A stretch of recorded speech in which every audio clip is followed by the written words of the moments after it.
Good afternoon sa inyong lahat. Welcome po sa last episode natin ng Money Talks, Usapang Investment. Gaya ng ating mga previous episodes, live po tayo dito sa ating official Facebook page from 1 p.m. until 2 p.m. Very intriguing po ang topic natin today at tatalakayin po yan ni Sir Omeng maya-maya lang. So before we start our discussion, reminder lang po sa ating mga viewers na i-send po ang iyong mga questions or paki-comment po dito sa ating Facebook Live at sasagutin natin yan towards the end of our episode. Ngayon po, let's review our last episode's question and answer na makikita niyo po sa inyong mga screens. So, ang last episode's question natin ay magbigay ng isang paraan paano mag-invest sa real estate. So, 4 po yung naibigay dyan. At kung nakapagbigay po kayo ng isa sa 4 na yan, ay mananalo po kayo. So, let's see naman po kung sino ang mga nakakuha ng mga correct answers. So, 4 po ang ating winners. 2 po from BFP and isa naman from PNP and isa from Philippine Army. Abangan lang po ang 500 peso cellphone load price nyo. Papasok na po yan directly sa mga numbers na binigay nyo po. And again, congratulations po sa inyo. So please stay with us sa ating program at baka kayo na po ang isa sa mga maswerteng mananalo ng 500 peso load kung tama po ang inyong sagot sa question natin mamaya. So maliban po sa ating question and answer portion, meron po tayong viewer of the day. So pipili po kami ng random sharer na nakapublic ang profile at na-share niya sa timeline niya ang Money Talks FB Live natin today. So kaya i-share nyo na po ang episode natin at baka kayo na ang maging viewer of the day. Kung mapili kayong viewer of the day, mananalo po kayo ng 300 peso cellphone load. Kaya stay with us po until the end of the program. So let's give the floor to Sir Omeng para ma-discuss naman niya ang important points ng last episode natin about real estate investing. Sir Omeng? Ayan, magandang hapon sa iyo, OJ. Good afternoon sa mga kasama natin ulit dito sa ating Facebook Live ng Money Talk Season 2. Very napakabilis, OJ, no? We're coming to a close of this second episode. And yun nga, ang na-discuss natin last 2 weeks ago is the importance or siguro the advantages of investing sa real estate.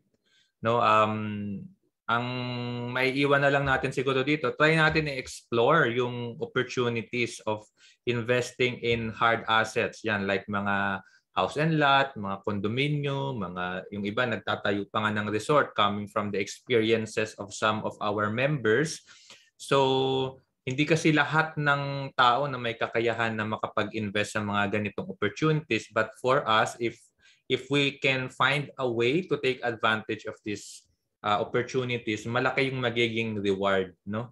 So yun yung may iwan natin dito. Try to explore how we can take advantage itong investing in hard assets. Ayan. So I guess magpo-proceed na tayo dito sa ating episode for today. So ang pag-uusapan naman natin ngayon, ito very hot topic to, OJ, no? So sana yung mga viewers natin makasunod kasi medyo techy ito, no? So ang pag-uusapan natin ngayon is cryptocurrencies. Ayan. So sino ba sa inyong may idea about investing in cryptocurrency? Yan, mga Bitcoin. Ayan. So yan yung ating topic for today. So when we talk about cryptocurrency, yan, hinighlight ko dito, no, alternative investment. Okay? So alternative investment. Ano ba ibig sabihin ng alternative investment? So this is just a way for us, no, to explore din. So we're educating people na mag-explore about cryptocurrency. We're not really encouraging OJ, no, to for people to try it immediately, but for them to explore. So yan yung hopefully ating maiwan sa kanila. So same with real estate investing, try din natin na explore itong cryptocurrency because ito yung mga bagong opportunities na never lumabas ng mga nakaraang taon. No? So this is really quite new compared to other investments. And for us just to have some bigger picture kasi mahalaga na makita natin yung bigger picture. No? So may shinare ako dito. Ito yung parang ideally ito yung ating parang direction ng ating mga investment. No? So it's a pyramid, yung pinakababa nakasulat yan basic security needs, and then once na-satisfy na natin yan, now it's time to explore itong mga short-term investments, and then on top of it, yan, ito yung mga long-term investments, and then on top of it, growth investments, and then speculative. So ano ba yung mga nagfo-fall dito sa mga parang investment types, no? So yung pinakababa, basic security needs, life insurance, healthcare, emergency fund. So ito yung mga diniscuss natin, OJ, ng mga nakaraang episodes. The very importance of taking charge of your financial life is by securing your financial base. So yung emergency fund, at least 6 months worth of your savings.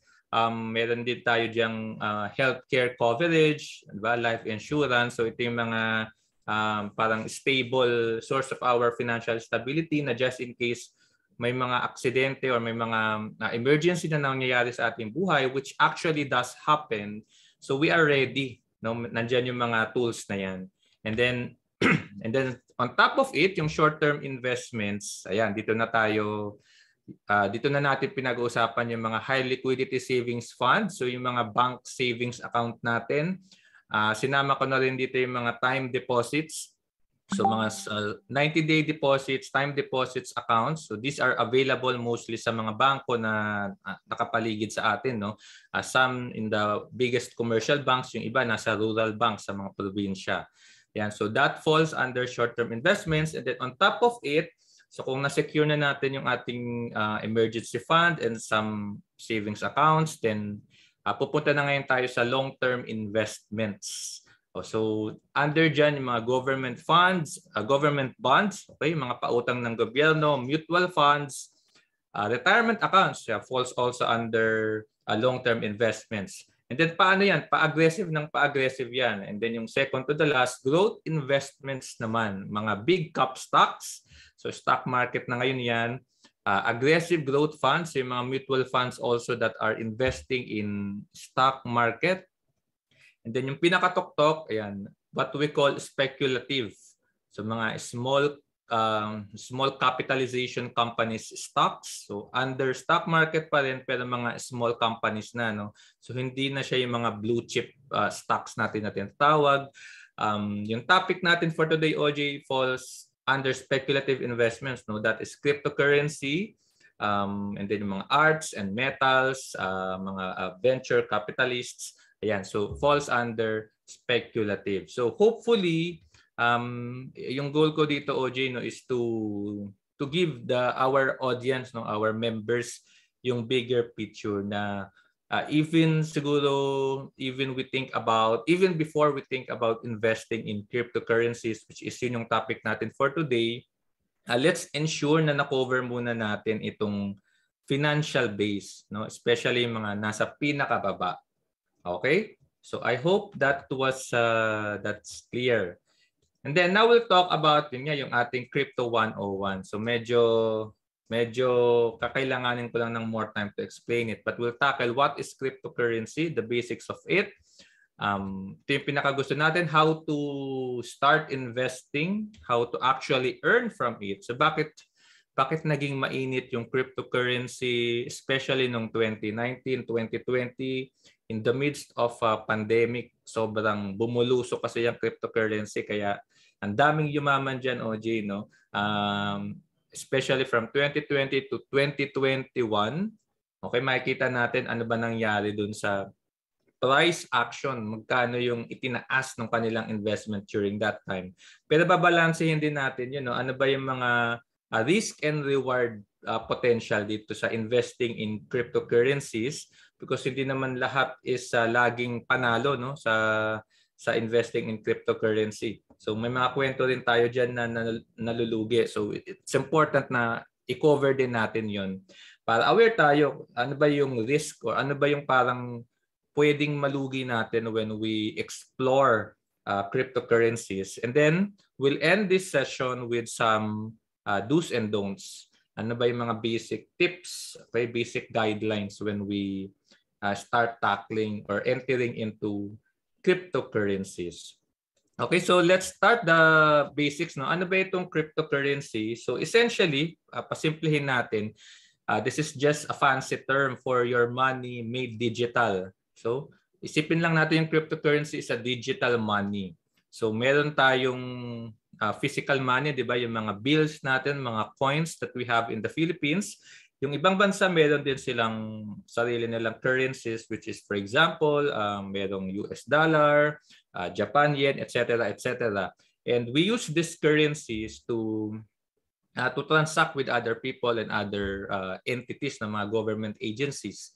So we use it to buy, to sell, to trade, whatever transactions that we do with other people, with other entities, ginagamitan natin yan ng pera. So diyan pumapasok yung cryptocurrency, but this is money na digital. So in short, nasa online lang siya, no, internet lang siya. So wala tayong mahahawakan na physical asset that will actually represent yung ownership ng ating currency. Pero this is something na we can monitor online. This is something we can check online. This is something we can use para mag-transact din, no, online. So buy and sell and trade. Okay? So parang sa GCash lang din, na parang sa Paymaya. Pero medyo mas komplikado lang yung technology behind cryptocurrency. Okay? So yung term na cryptocurrency comes from the word cryptography. So ano ba itong cryptography? Basically, it's just the study of secure communication.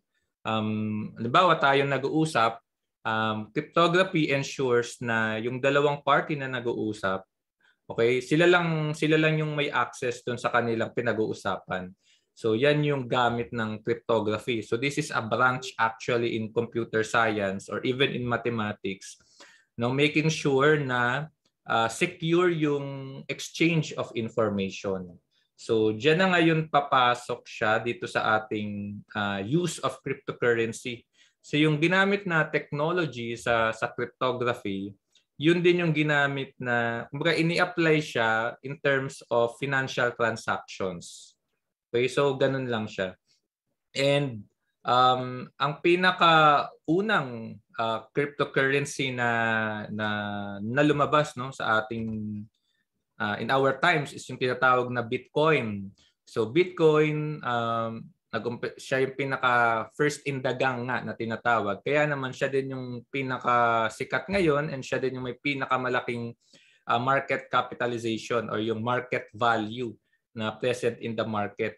But there is a lot more coins and tokens available in the crypto market, and pwede nyong bisitahin itong website, no, coinmarket.com for the list, extensive list and availability ng mga tokens and other crypto coins. So pag chinek natin yung website na yan, ito yung lalabas. No, may Bitcoin, Ethereum.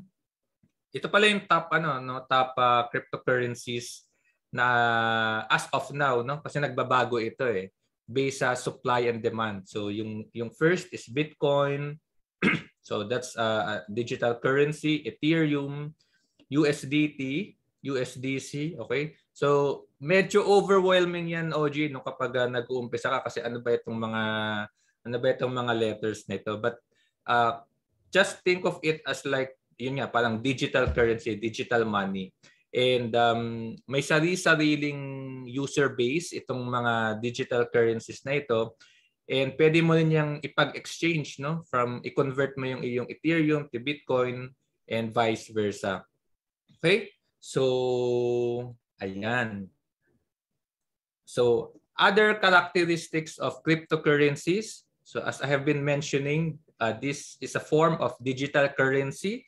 But ang kaibahan nito, OG, no, sa ibang currency or sa actual currency na ginagamit natin, this is decentralized. Right? So pag sinabi nating decentralized, siguro i-compare natin ngayon sa the way we transfer money, no? So kung ikaw ay nasa Pilipinas and meron kang kamag-anak sa ibang bansa, and then yung kamag-anak mo sa ibang bansa will need to transfer money to you and you are in the Philippines. So ano ba yung ginagamit nilang parang remittance party?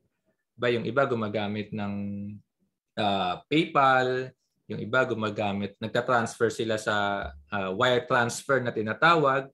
So you have to give your bank account and then gagamitin nila yon to deposit money to your bank account.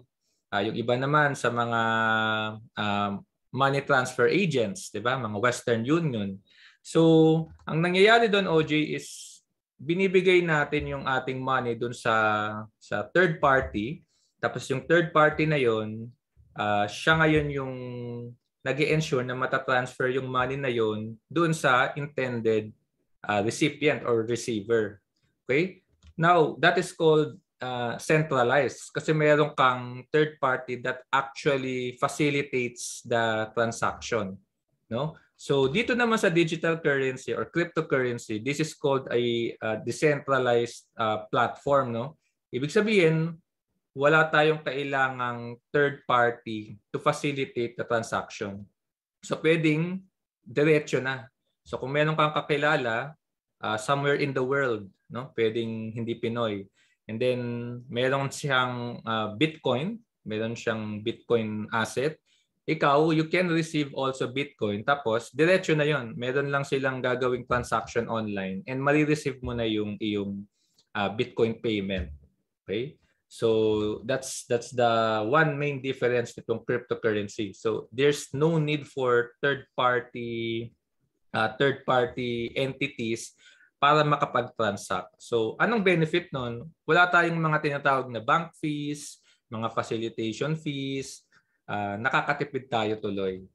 Okay? And then it is powered by blockchain. Ito lang yung technology behind cryptocurrency. But essentially blockchain is the technology behind cryptocurrency. Ayan, medyo techy ulit, no? Pero in layman's term, meron yung blockchain is just a special database. So meron lang siyang record or ledger of all the transactions being made sa cryptocurrencies na yon. Okay, so siguro ang analogy nito, let's say papasok ka sa isang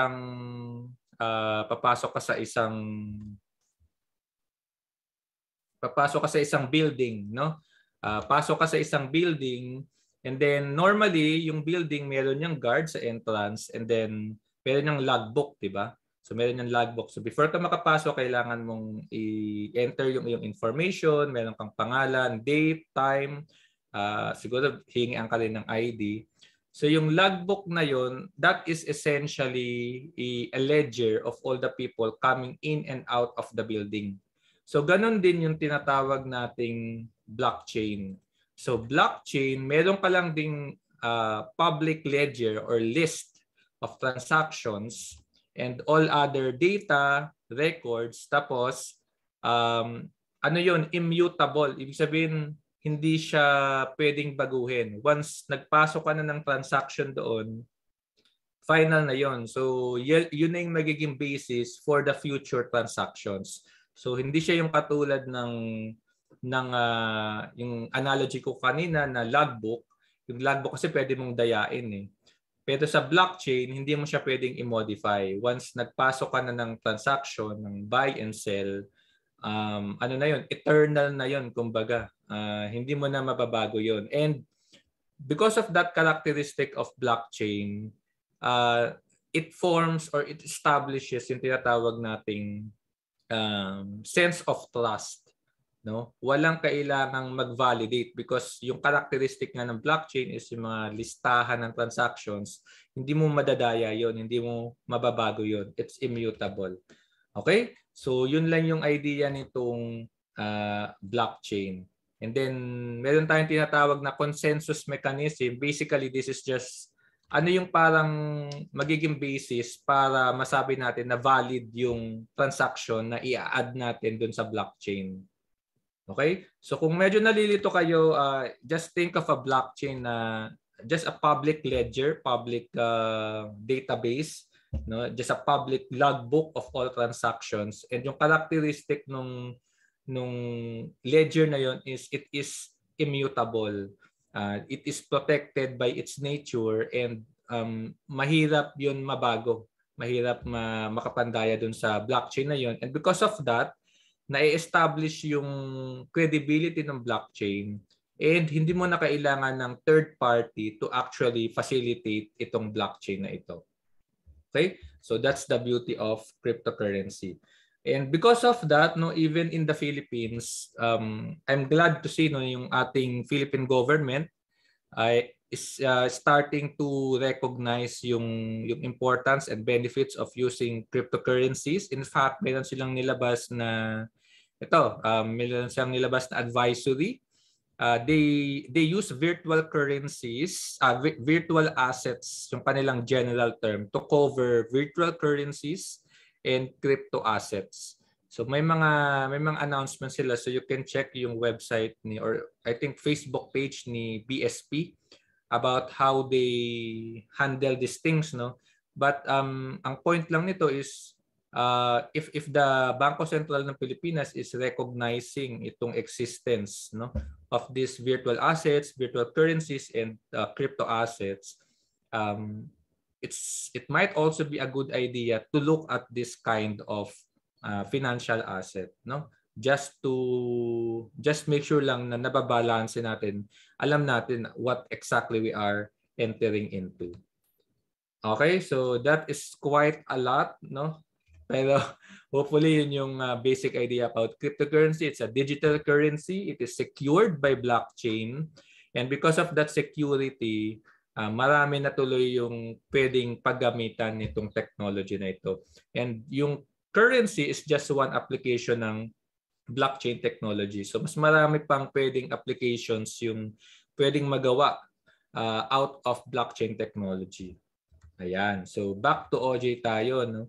Ikaw ba, OJ, meron ka bang experience about cryptocurrency? When you hear the word cryptocurrency, ba what comes to your mind? Ano ba yung mga naiisip mo? Ano ba yung mga inhibitions mo if you have any? Sir Omeng, yung question nyo po, babalikan ko po. May mga reminders lang tayo sa viewers natin. Yeah, so remind lang po natin mga viewers natin na meron po tayong viewer of the day. Kung saan mananalo yung viewer of the day ng 300 peso cellphone load. So pipili po kami ng random sharer na nakapublic ang profile at na-share niya sa timeline niya ang FB Live natin today. Kaya i-share niyo na po ang episode natin at baka kayo na po ang maging viewer of the day. So Sir Omeng, back to your question.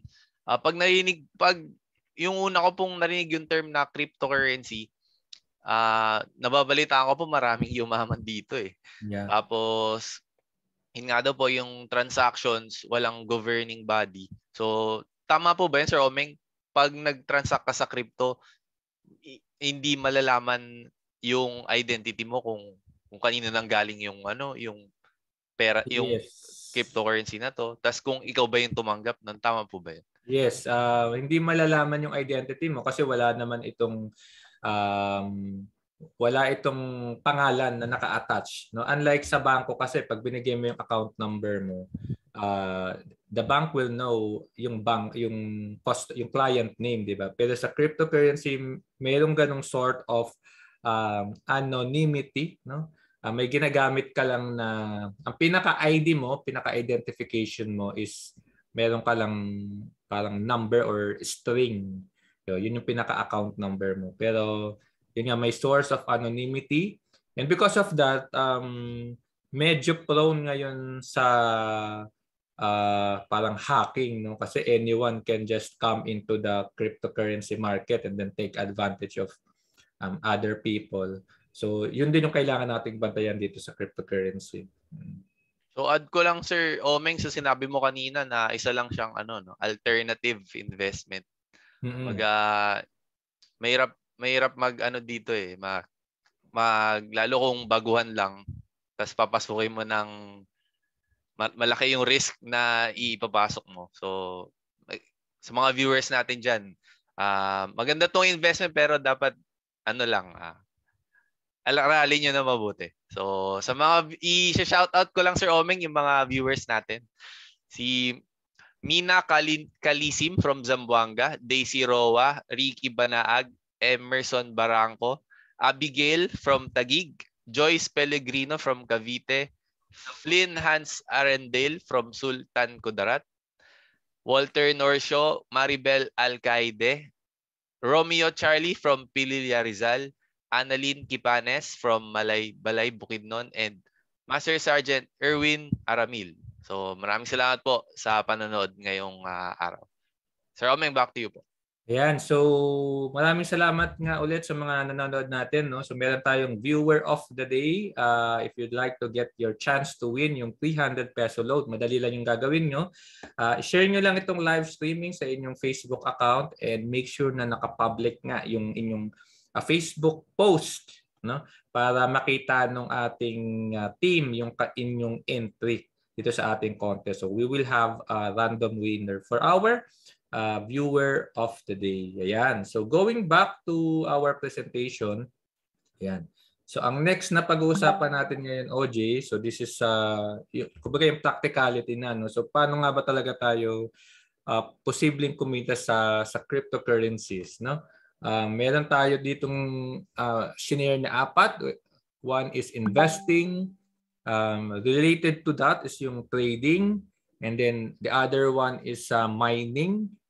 Okay, and then the fourth one is staking. So mayroon pang ibang ways to actually earn, like yung mga nauso recently, no, yung mga play to earn games. So nag-ugat din yun, no, sa blockchain technology.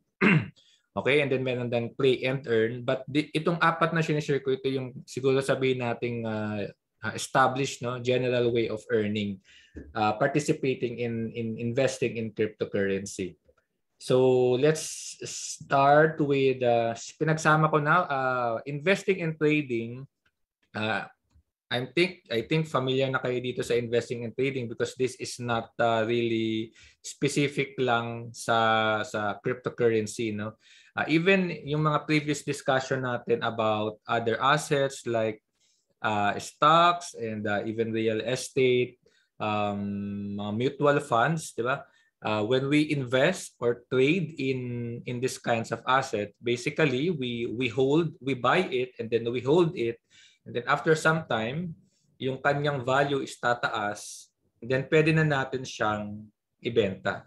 So buy, hold, and sell. So ang pagkakaiba lang ng investing and trading is of course yung time horizon. Gaano ba natin katagal i-hold yung ating investment before tayo magde-decide na ibenta siya. No? So sa investing, you could wait mga at least 5 years or even less, 3 years. Sa trading, may mga full-time traders talaga na nagpa-participate, take advantage ng volatility na present dito sa cryptocurrency. Okay? So cryptocurrencies are generally held as investments by people who expect the value of their crypto assets to rise over time. Okay? So ano ba yung ang risk lang dito, hindi mo lang alam, OJ, gaano kakatagal mag-aantay, no? And it actually depends, of course, dun sa basic law of supply and demand. So kung mataas yung demand for a certain cryptocurrency, and mahina naman yung supply, maliit yung supply, definitely aangat yung price ng iyong crypto asset. Whereas if marami ngayong nagbebenta ng iyong crypto asset, tapos maraming nagbebenta and maliit din yung demand, definitely bubulusok din yung presyo ng yung value ng iyong crypto asset. Okay, so these are similar ways of earning sa cryptocurrency, similar dun sa mga previous discussion natin. Yung Ayan. So just to give you an idea, ito yung ito yung historical price action ng Bitcoin. So ang presyo ngayon, well, this is as of June 6, ang presyo ng isang Bitcoin, no? Presyo ng isang Bitcoin na digital currency is around 1.6 million. So 1,660,000 pesos, no? More. So, napakalaki. Pero ang Bitcoin naman kasi or even other cryptocurrency, pwede kang makabili kahit 50 pesos, 100 pesos. So, hindi siya kailangang minimum na 1 Bitcoin yung bibilhin mo. Pwede tayong tinatawag na fractional shares. So, depende doon sa capital mo, yun lang din yung makukuhang amount of Bitcoin. So, pwedeng makakuha ka ng 0.000001 Bitcoin.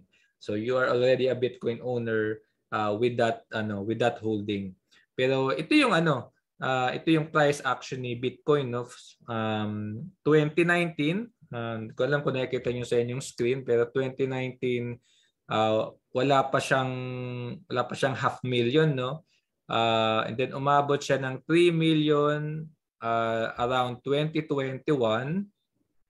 Okay, ang pinakamataas niyan ito. Dito sa, I think this is April ba? Okay? And then ngayon, ang crypto market ngayon is actually on the downtrend eh. Kaya pababa pa siya ngayon. Okay? Pero imagine niyo no, kung nag-start kayo noong 2019, di ba? More than, well, even in 2020, I think more than 3 times yung investment from 1 million to more than 3 million. Kaya ang daming yumaman, OJ, nung 2020 up to 2021. Eh. Ang price ng Bitcoin noon, less than $20,000. Pero umabot siya ng, I think, 64,000 US dollars yung kanyang pinakamataas na na-attain. Okay? And that is just, ito, past 5 years, ang kanyang performance is 1,164%. So that is more than 10 times. No, so kung meron kang 1 million after 5 years, naging 10 million na siya, no? So ganun ka volatile yung performance ng Bitcoin. Okay? So that's just to give you some idea how Bitcoin actually fluctuates in value. So napakataas and then napakalaki din ng pwede mong ibaba. Okay? So that's with investing and trading. And then another way of earning is ito naman, mining. Diba? Para ka lang ding nagmimina ng ginto. Okay? So, diba yung amount of gold natin, minimina lang yung gold eh. But in cryptocurrency, they also use the term mining to increase the number of Bitcoin available sa circulation. Right? So, hindi talaga to normally ginagawa ng mga small crypto players because kailangan mo ng malaking resources, computer resources. So uses dedicated computer hardware para ka kumita dito. Pero essentially ang mining, this is just a way or process where new Bitcoins are entered into circulations. So si Bitcoin meron siyang computer program and nire-reward niya yung mga tao na nagsusupport doon sa operation ng Bitcoin. So naalala nyo kanina, meron tayong tinawag na blockchain, di ba? That is a chain of blocks. So sino yung nag-a-add nung mga transactions doon sa blockchain na yon?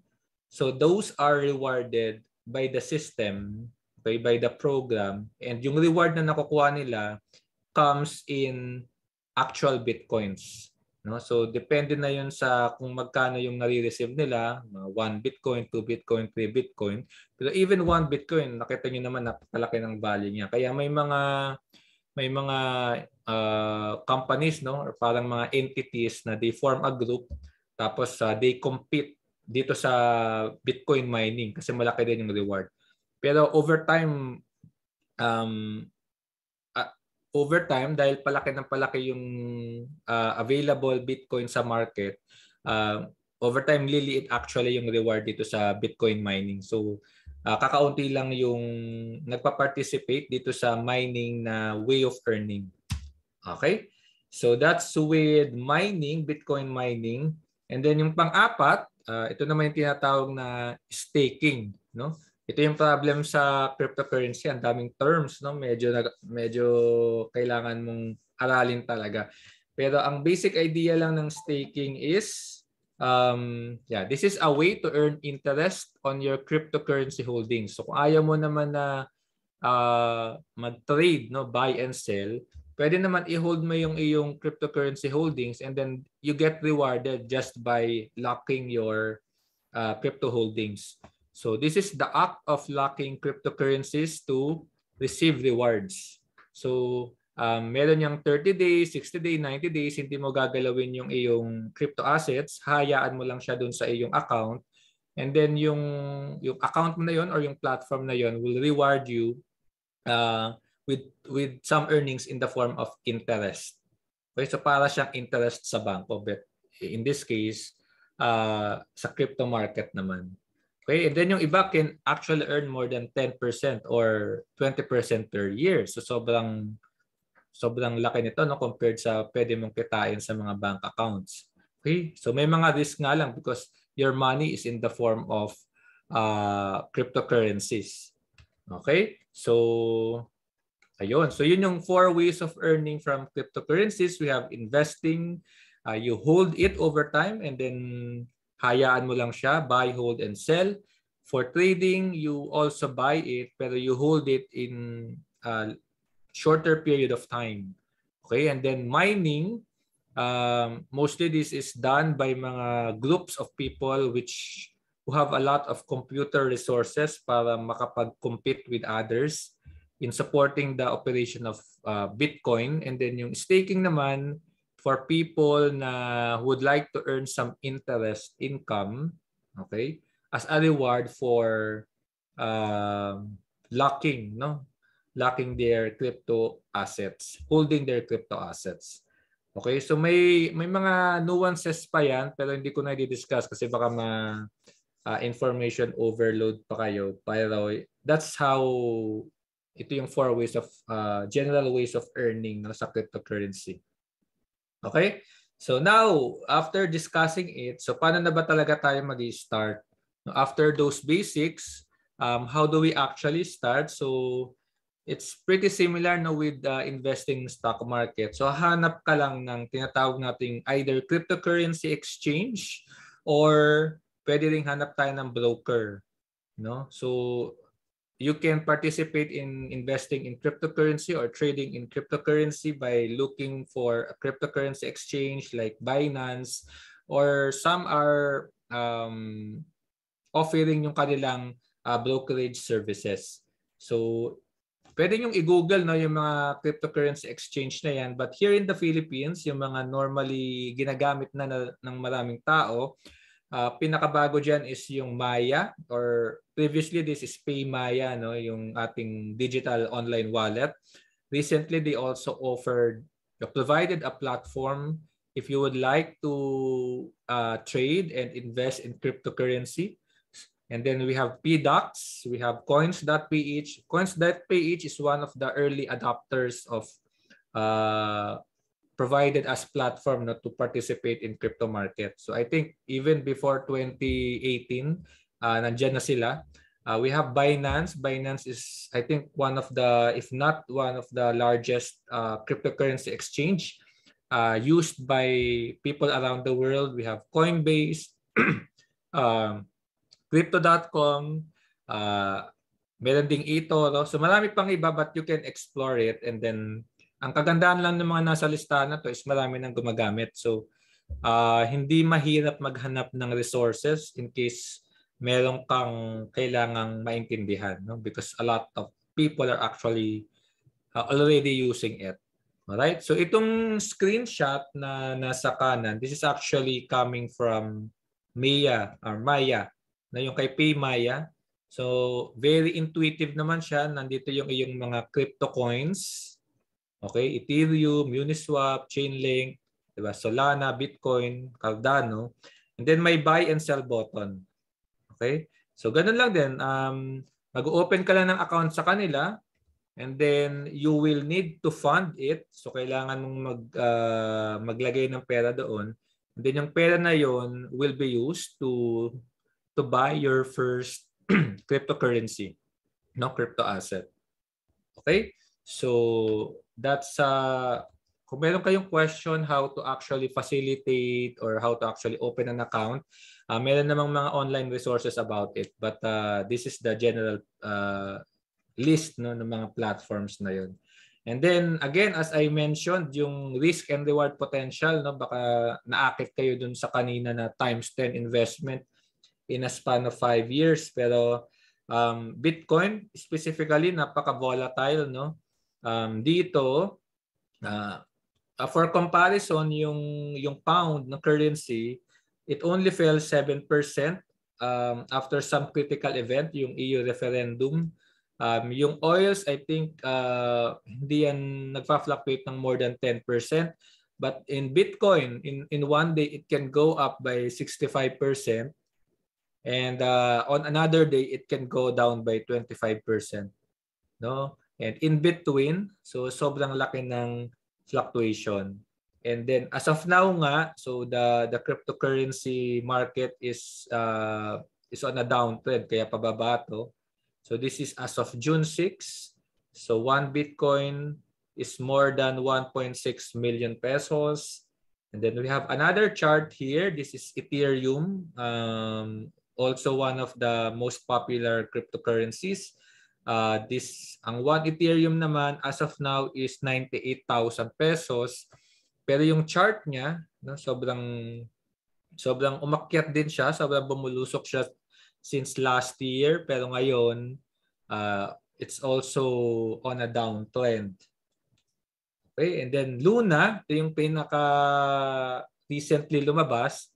So coming from almost zero value nung June 2021, 'di ba? Sobrang umakyat siya up to March 2022, April, and then come May, 'di ba? Halos na wipe out yung value ni Luna, no? Almost zero, no? So meron ditong lumabas na meme. So yung kanyang bumili siya ng $2.8 million worth of Luna during that time, and then bumaba siya to yung value ng 2.8 million naging $1,000 na lang, no? Imagine niyo meron kang 2.8 million pesos, naging 1,000 pesos na lang. So, 'di ba may mga nabalita pa nga OJ na mga nag-suicide because of this kind of fluctuation. So, ayaw naman natin na mangyari sa atin 'yun, no? So, make sure talaga na i-manage natin yung ating exposure sa ating cryptocurrency. So, wag tayong basta magpapasok na lang and maiwasan natin yung mga ganyang nangyayaring di maganda. Ayun. So, invite ulit natin si OJ. Ikaw ba, OJ, meron ka bang specific sharing about investing in cryptocurrency? Or may experience ka na ba actually when in this kind of financial asset? Siguro sir, form siya ng trading eh. Kasi bumili ako ng art, ng mga NFT art. NFT. Na-try ko na pong bumili nun. At buy and sell po. So ngayon po hindi ko pa inuulit-ulit. Medyo sa una po talaga eh. Marami kang i-search sa ganito, sa YouTube, sa ibang social media, sa Twitter, alamin mo kung okay ba 'yon. Yun sir, naranasan.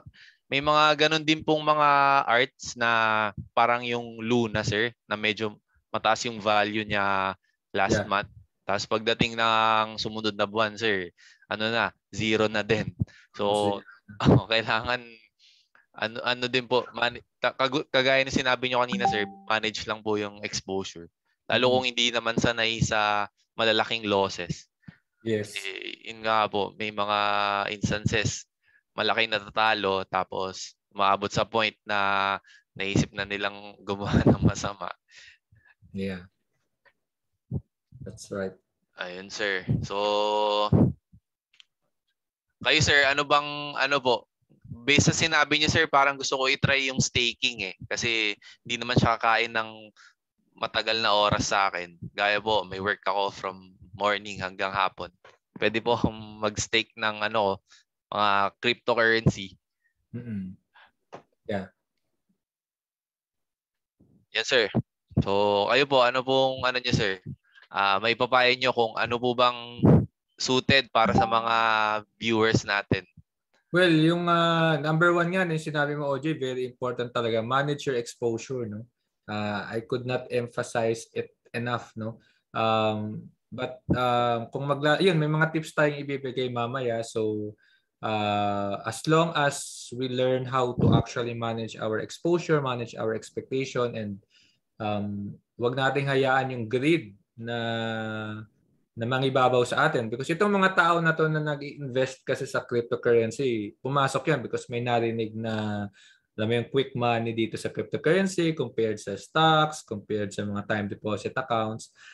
Yun, ibabalance lang natin with yung ano ba din yung risk na kinakaharap ng ating mga kasama na looking into investing in cryptocurrency. Ayun.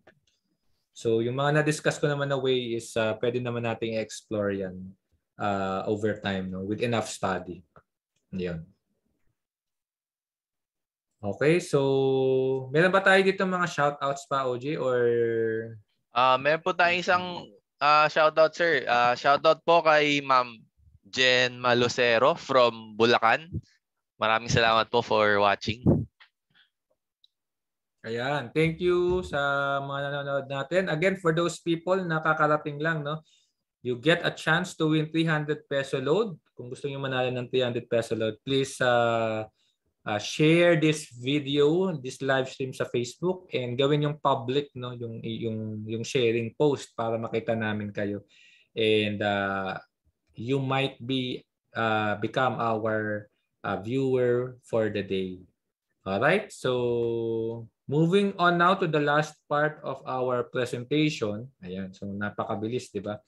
Ano ba yung general do's and don'ts natin when we start exploring about a cryptocurrency? So yun nga, unang-una, don't put in more than what you can afford, because cryptocurrency, nasa tuktok siya, no? It's considered a very risky investment. It's one of our choices sa speculative investments. Yes, totoo na mabilis and malaki yung kita, but also totoo rin na mabilis din yung pwedeng pagkalugi natin. So make sure na whatever amount or money na ilalagay natin, this is something na pwedeng, pag nawala, okay lang sa'yo, no? And then kung lumago naman, then so much the better. So that's our first advice. Manage your risk by not putting everything you have. Kasi baka kaka-retire mo pa lang, narinig mo yung kapitbahay mo or yung kasama mo sa trabaho, doble yung kanyang funds na matter of days. That's what happened nitong 2021. Tapos ilalagay mo yung buong retirement retirement package mo, no? Tapos after some time nadugi na. So mahirap naman mag-retire pag ganun yung nangyari sa'yo. So manage our exposure. 5% of your funds siguro pwede mong i-try out, no, or even less. Tapos once na meron ka ng enough experience, ayan, so tataas naman yung confidence mo with enough knowledge. That's the time you can explore more opportunities inside crypto market. Ayan, so second point, yan, always do your research. So siguro yung session na to is quite overwhelming and napakaraming jargon, no. Pero technically parang ano lang din ito, no, parang buy and sell lang din. Yun nga yung trading. Yung iba naman, if you would like to enter yung mga yun na mention ni OJ na NFT or mga non-fungible tokens, yung mga staking, so it also, of course, medyo kakailanganin ng time to totally understand how it works. So we need to dedicate some time also to do our research. No, yung iba naman, YouTube videos yung pinapanood. So marami naman tayong YouTube resources available, mga website, mga articles online. So wala tayong excuse actually to not to understand itong mga terminologies nito because resources are there waiting for us. Okay, so understand the technology behind each coin kasi ano yan, almost regularly may mga lumalabas na bago eh. So yung mga aggressive, sila yung unang pumapasok hoping na mas marami yung sumunod, no? So that's the risk naman dahil una ka kapag maraming sumunod, so ikaw yung makikinabang talaga ng sobrang laki. Pero dahil ikaw din yung una, kung wala namang sumunod sa'yo, malaki din yung risk. No? Pwedeng bumaba din yung iyong nilagay mo dun sa coin offering na yun. Okay? So understand the technology use. Ano ba yung kanilang value proposition? Yan ba ay really something, offering something helpful talaga? That's what we call value proposition. And then, ano yung mga risk na kasama with that specific crypto asset? And then don't fall victim to FOMO. Ayan, fear of missing out is surefire way to destroy your wealth. Yun nga. So hindi porke na-experience ng kakilala natin is papadala na tayo. So take some time at least to study and to understand how we can take advantage ito mga opportunity. So wag lang natin titingnan yung opportunity to earn, no? And then finally, ayan, so never put all your eggs in one basket. So this is also applicable, no? Paulit-ulit na nating sinasabi to. So this is actually a way for us to manage yung ating risk exposure. So wag nating ilagay lahat ng ating funds. If you really like to explore it, then start with a small amount and build up from there. Ayun. So that's our 4 do's and don'ts, no? Ito yung mga basic ideas lang. Don't put in more than what you can afford. Only put in what you can lose, no? Na pag nawala siya, okay lang. Sana ganun yung attitude natin. Then do your research. So, sa umpisa medyo overwhelming but take it slowly, day by day, no? And then wag tayong papadala sa mga naririnig natin o nakikita natin sa iba. Let's use it as inspiration pero don't let it become an excuse for you para pumasok na kagad. No? In the end, ikaw din naman yung maaapektuhan ng mga decisions mo. Okay, and then finally, learn to diversify. Never put everything, all of your funds in one crypto. So kung mag-invest tayo sa crypto asset, i-diversify natin. Let's put it also into different assets within the crypto market. Ayun. So, ayun. That ends my presentation, OJ. I hope I was able to give some basics information about Crypto 101 as an alternative investment. And sa mga kasama natin, if you have questions, so pwede yung ilagay yan sa ating comment section and we'll try to answer it in our Q&A portion. Ayun. So, thank you po, Sir Omeng. Maraming salamat sa mga topics na binigay nyo ngayon. For sure, marami po ang members na na-enlighten dito sa topic natin at naging interesado pasukin yung cryptocurrency. Pero sabi nga po ni Sir Omeng, kailangan po talaga natin pag-aralan ng mabuti ang crypto bago pasukin at mag-risk ng pera dito. So ngayon po, let's now go on sa question and answer portion natin. Miss Viel? Yes, thanks OJ. So para po sa ating unang tanong from Leo Villarama, ano ang magiging epekto ng paggamit ng virtual currency sa Pilipinas? So ano masasabi niyo dan, Sir Omeng? Yeah, ngayon kasi virtual currency sa Pilipinas, ngayon ang pinupush kasi ngayon ng Bangko Sentral ng Pilipinas is really online payments, no? Kaya napansin mo ang dami ngayong lumutang na ways on how to facilitate transactions online, mga payments. So dinadrive nila yung mga payments natin. Halimbawa, magtatransact ka sa mga government agencies, the Department of yung pagkuha ng passport, yung pagkuha ng mga permits sa mga local government units. So ang pinupush actually ng government talaga is online payments, no? Leveraging the technology. Dito naman sa cryptocurrency, yun, may mga binigay silang advisory pero it's not yet really sabihin nating magagamit to pagbibili ka ng hamburger sa labas or bibili ka sa mga restaurant, mga fast food, wala pang adoption of cryptocurrency kasi may mga ano din yan. It's not it's a very big decision for countries, no?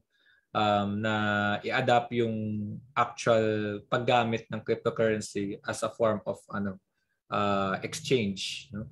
So as of now here in the Philippines, yung pinakita kong opportunities, yung mga investing and trading, mga mining, staking, yan pa lang yung pwede nating magawa pero not yet on to the extent na we can actually use it to purchase, no, sa mga day-to-day life natin. Ayun. Thank you, sir. And my follow-up question po, still from Sir Leo Villarama. Ano po ang pinakamababang fees sa cryptocurrency platforms? I did not really look into the details ng mga fees. Kasi yung iba, like yung sa PayMaya, you can start, I think, even siguro 50 pesos. Pero they don't show you the breakdown eh. So, ang pinapakita nila sa inyo, yung presyo na mismo. So, pag bumili ka halimbawa ng Bitcoin, ito yung presyo na bibilhin mo. Pag kinumpare mo yon sa worldwide price ng Bitcoin, pag ginugol mo yung price ng Bitcoin, may counting difference yon. And doon kumikita yung broker, yung platform, yung spread na tinatawag. Yung difference ng price na nakikita mo doon sa kanilang app versus doon sa price na nakikita mo doon sa parang central market. No, so parang ano din yon, yung pag bumibili ka ng tingi, patingi-tingi, so mas mahal ng kaunti. Okay? So yung ibang platform, yung iba I think reaching 4% or even more yung difference. So that's what I would consider as fees, no, when using their platform. So you really just have to search yung mga different platforms na pinakita ko and then compare yung kanilang mga fees. Pero so far yung mga nakita ko mga 4%. Yung iba mas malaki pa.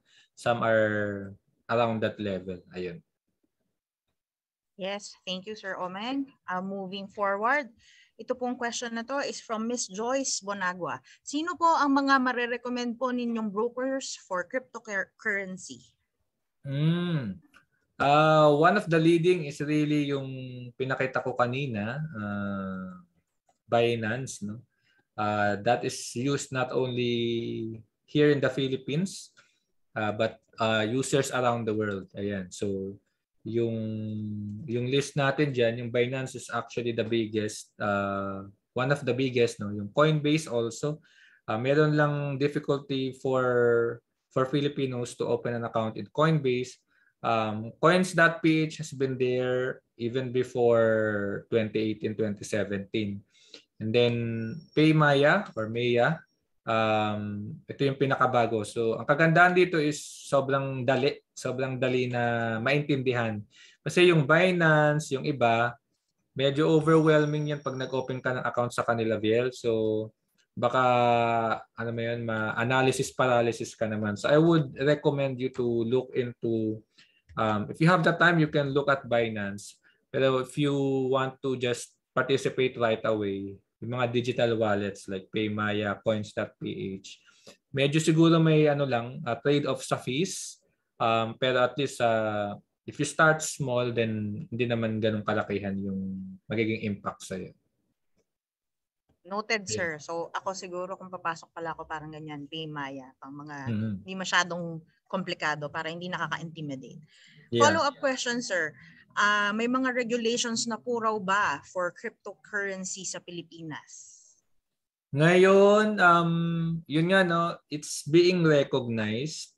Pero ang nature kasi talaga via ng cryptocurrency nga, it is designed to be decentralized. Eh.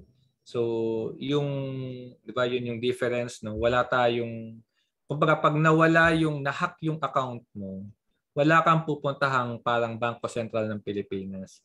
So pag mayroong nangyaring kababalaghan dun sa account mo, wala kang pupuntahang pwedeng puntahang agency. Unlike halimbawa, nangyari sa mga bangko, local banks here in the Philippines, pag mayroong anomalya na nangyari sa account mo na walang ka ng pera sa kanilang ATM, you can report it to some central authority like BSP, no? And then si BSP can mandate, no, oblige yung concerned bank to actually do some investigation. So meron tayong central authority in that case. Pero here in cryptocurrency, I would say very limited yung magiging regulations, no, because that is not the design of cryptocurrency. No, they cannot actually say stop using it because it's just available in the internet. Anyone who has access online can already participate. And then siguro ang magiging ano na lang diyan, control ng government is can they allow the banks, for example, to exchange their Philippine peso into cryptocurrencies. So yun yung magiging control. Pero once they allow it, marami nang pwedeng mangyari, no, na outside na ng control ng mga government check and balance institutions natin. Ayun. So yun din yung isa sa mga risk actually ng investing or doubling into cryptocurrencies. Medyo limited yung iyong available help, no, in case may mangyaring di maganda. Ayun. Sir, yes. So talagang medyo risky, no? So talagang kailangan pag-aralan ng mabuti. Tapos sir, may last question pa po. Ito po, ano pong technique or patterns ang magandang gamitin for technical analysis for crypto? Oo. When we talk about techniques, no, yung technical analysis, so yung pinakita kong chart kanina, let me go back to it, no. Basically yung idea naman, VL, ng technical analysis, so medyo I think yung nagtanong niyan is quite quite knowledgeable with investing in technical analysis, no. Pero siguro yung mga common ideas under technical analysis like yung market cycle ng mga assets na ito, no. So halimbawa here it took quite a long time para ma-break yung tinatawag na resistance, no. So medyo technical term tayo dito. Pero once na-break kasi yung resistance niyan, doon na papasok yung mas mabilis na pag-akyat eh. Okay? So yung idea ng support and resistance, those are the basic ideas in technical analysis. You can start using it, or I think that will be enough basis, no, para malaman kung kailan ka papasok or kailan ka lalabas. Yun nga lang, wala rin namang kasiguraduhan na pag ginamit mo yung ganung technical know-how is hindi ka na malulugi. So very important pa rin yung risk management talaga. No, so with the help of technical analysis, malalaman mo kung saan mas magandang pumasok.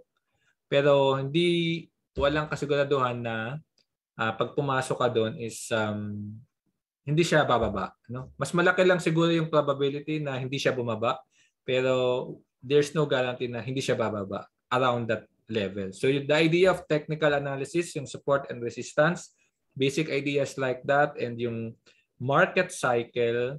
So every asset goes through market cycle. So yan yung magandang pag-aralan at the start, no, for starters. Yun. Yes. Thank you very much, Sir Omeng. So I guess na-enlighten naman lahat. Nasagot naman po natin lahat ng questions natin. So without further ado, back to you, OJ.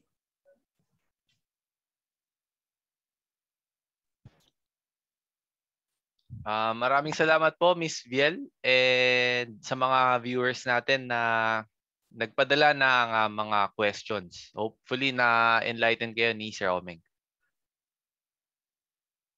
So para naman po sa ating viewer of the day, meron po tayong random share na naka-public ang profile at na-share niya sa timeline niya ang Money Talks FB Live natin today. Makakatanggap siya ng 300 peso cellphone load. So congratulations po kay viewer of the day natin, si Miss or Mr. Aprinil Del Oro. Ma'am or sir, congratulations po. Thank you po sa pagsubaybay ng ating program. Paki-PM ang inyong full name at active mobile number sa ating Facebook page na @AFPMBuyOfficial para matanggap po ninyo ang premyong 300 peso cellphone load. So congratulations po ulit. So hindi pa po tapos yung pamimigay natin ng prize. Ngayon po magkakaroon tayo ng 500 peso cellphone load na premyo. Pwede nyo po itong mapanalunan kung isa po kayo sa unang 5 na makakapagbigay ng tamang sagot. So let's review po our game mechanics na makikita nyo sa screen. So uniformed services, members or mga dependents ang pwedeng sumagot ng question by sending their answers kasama ang kanilang information na makikita nyo po. So pakitignan po ng mabuti ang inyong screen para sa example. So ayan po yung format. Ilalagay nyo po sa message at isasend nyo po dito sa ating Facebook page. So mananalo po kayo ng 500 peso load kung isa po kayo sa first 5 or unang 5 na makakapagbigay ng tamang sagot. So Sir Omeng, ano po yung question natin? Ayan, thank you OJ. No? So for a chance to win our 500 peso load. So this is our question. Let's display it. Ayan, magbigay ng isang tip, no, sa crypto trading. Yung diniscuss nating do's and don'ts. So just pick one. Magbigay ng isang tip sa crypto trading and yan. So yan yung ating question for today. So 4 po yung nabanggit ni Sir Omeng na do's and don'ts. Pero kahit isa lang po doon yung mabigay nyo at may send nyo sa ating dito sa ating Facebook page hanggang June 16. Malay nyo po. Isa na po kayo sa 5 na mananalo ng 500 peso cellphone load. So maraming salamat po ulit sa pagsama sa amin sa second season ng Money Talks. Sir Omeng, may gusto ka pong pasalamatan? Yan, thank you rin OJ. No? Thank you sa ating mga kasama na nanood na nag-follow dito sa second series ba? Second series ng ating season 2 pala. Season 2 sir.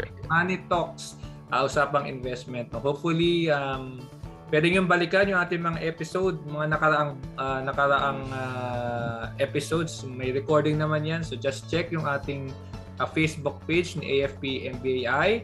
And yan, hopefully magkita-kita ulit tayo and apply natin yung mga natutunan natin ngayon. So again, thank you so much and happy investing na lang siguro, Jane. Ayan. Maraming salamat po sa mga viewers natin na sumubaybay from Season 2 Episode 1 hanggang ngayon po sa mga nag-share, mga nag-comment sa team ko, CSS team, marketing team. Kay Sir Omeng, thank you po at marami po kami natutunan dito sa natin, talk show na ito.